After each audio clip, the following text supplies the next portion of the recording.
भारत की पारंपरिक जमीन में ऐसे कई राज दफन हैं जो कई वर्षों या कहे सदियों बाद आज भी उसी तरह ताज़ा और अनसुलझे हैं जितने पहले कभी हुआ करते थे। ये रहस्य कुछ ऐसे हैं जिन्हें जितना सुलझाने की कोशिश होती है ये उतना ही उलझते जाते हैं।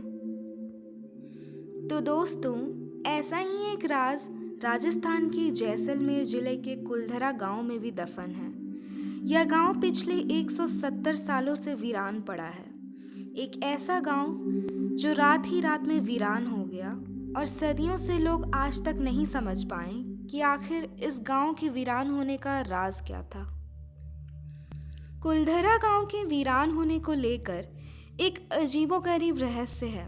दरअसल कुलधरा की कहानी शुरू हुई थी आज से करीब 200 साल पहले, जब कुलधरा खंडर नहीं था बल्कि आसपास के 84 गांव पालीवाल ब्राह्मणों से आबाद हुआ करता था। लेकिन फिर जैसे कुलधरा को किसी की बुरी नज़र लग गई। वो शख्स था रियासत का दीवान सालम सिंह। अय्याश दीवान सालम सिंह की नज़र गांव की ही एक खूबसूरत लड़की पर पड़ गई थी। दीवान उस लड़की के पीछे इस कदर पागल था कि बस किसी तरह से उसे पा लेना चाहता था। उसे इसके लिए ब्राह्मणों पर दबाव बनाना शुरू कर दिया। हद तो तब हो गई जब सत्ता की मद में चूर उस दीवान ने लड़की के घर संदेश भिजवाया कि यदि अगले पूर्णमासी तक उसे लड़की नहीं मिली तो वह गांव पर हमला करके लड़की को उठा ले जाएगा। दीवान और गांव वालों की ये लड़ाई अब एक कुंवारी कन्या के सम्मान की भी थी और गांव के आत्मसम्मान की भी। गांव की चौपाल पर पालीवाल ब्राह्मणों की बैठक हुई और 5000 से ज़्यादा परिवारों ने अपने सम्मान के लिए रियासत छोड़ने का फैसला ले लिया।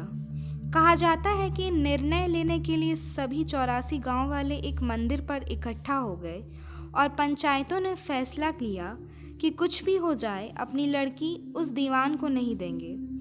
अगली शाम कुलधरा कुछ यूं वीरान हुआ कि आज परिंदे भी उस गांव की सरहदों में दाखिल नहीं होते।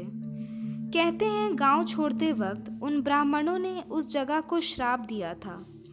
आपको बता दें कि बदलते वक्त के साथ 82 गांव को दोबारा बन गए, लेकिन 2 गांव कुलधरा और खाबा तमाम कोशिशों के बाद भी आज तक आबाद नहीं हुए हैं। ये गांव अब भारतीय पुरातत्व विभाग के संरक्षण में है, जिसे दिन की रोशनी में सैलानियों के लिए रोज खोल दिया जाता है। कहा जाता है कि यह गांव रूहानी ताकतों के कब्जे में है। टूरिस्ट प्लेस में बदल चुके कुलधरा गांव घूमने आने वाले के मुताबिक यहाँ रहने वाले पालीवाल ब्राह्मणों की आहट आज भी सुनाई देती है। उन्हें वहाँ हर पल ऐसा अनुभव होता है कि कोई आसपास चल रहा है। बाजार की चहल पहल की आवाज़ें आती हैं, महिलाओं से बात करने और उनकी चूड़ियों की पायलों की आवाज़ें आती रहती हैं।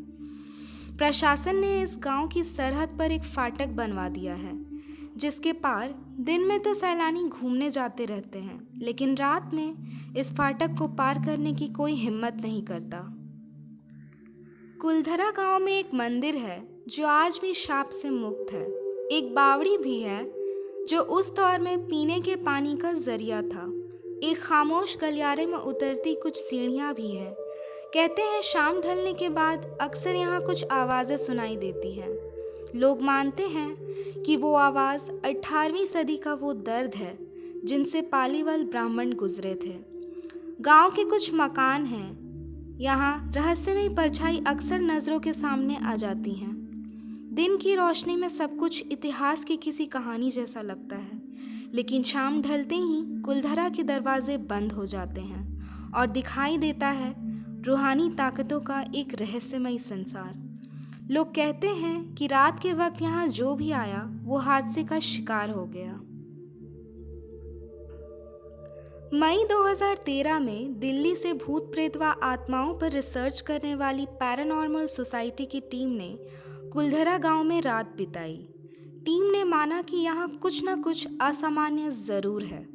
शाम के वक्त उनका ड्रोन कैमरा आसमान से गांव की तस्वीरें ले रहा था, लेकिन उस बावड़ी के ऊपर आते ही वो कैमरा हवा में गोते लगाता हुआ ज़मीन पर आ गिरा जैसे कोई था जिसे वो कैमरा मंजूर ना हो। पैरानॉर्मल सोसाइटी के उपाध्यक्ष अंशुल शर्मा ने बताया था कि हमारे पास एक डिवाइस है जिसका नाम घोस्ट बॉक्स है।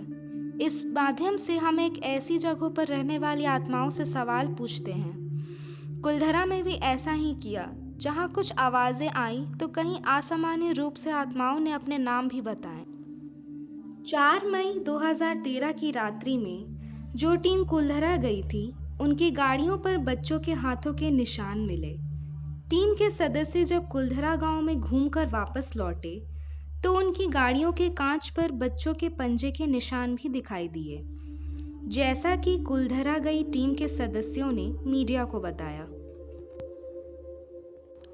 तो दोस्तों, अगर वीडियो अच्छी लगी हो तो लाइक, शेयर और सब्सक्राइब करना ना भूलें।